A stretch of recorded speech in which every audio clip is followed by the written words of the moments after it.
want you to look at this. 1 teaspoon of salt. Now, that's your recommended daily amount of sodium. But if you're having this Subway sandwich for lunch today, you have already exceeded your limit.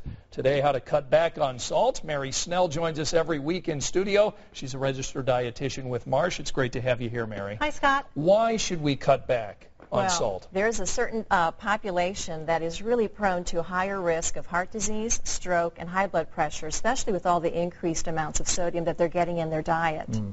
And obviously you're saying 1 teaspoon is all we should be having, but obviously we're eating and consuming things that have a lot more salt. Yeah, you know, a lot of the products that we have are so processed, and that's where we're getting a lot of the sodium in a lot of processed foods as well as restaurant foods.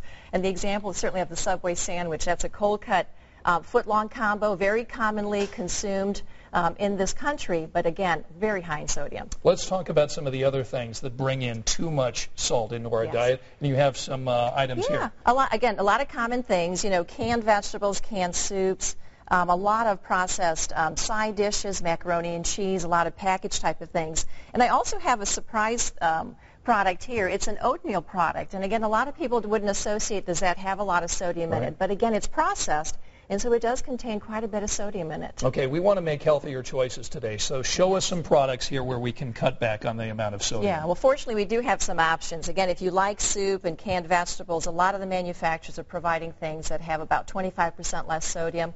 Certainly would encourage individuals to buy those type of products. Frozen corn or any type of frozen vegetable, they're processed without any sodium. So that's a really good bet as well.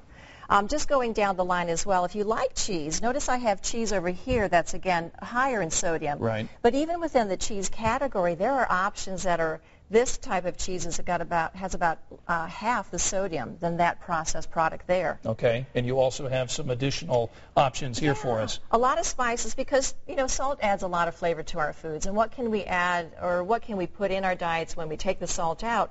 A lot of fresh herbs are available to us.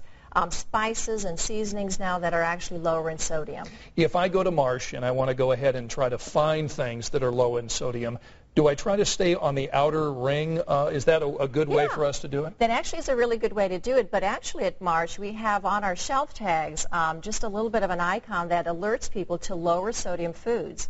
So if you're looking down the center aisles, look for our icon that's got a little salt shaker on it, and that will definitely steer you into those low-sodium foods. And we talk about fruits and vegetables. How does that help us in terms of cutting down? Well, fresh fruits and vegetables are naturally low in sodium, so that's a great way of just adding those to your diet. Okay, Mary's going to be here every week here on Eyewitness News at noon, providing us really great tips and ways that we can eat healthier. And so we want to thank you for being here again today.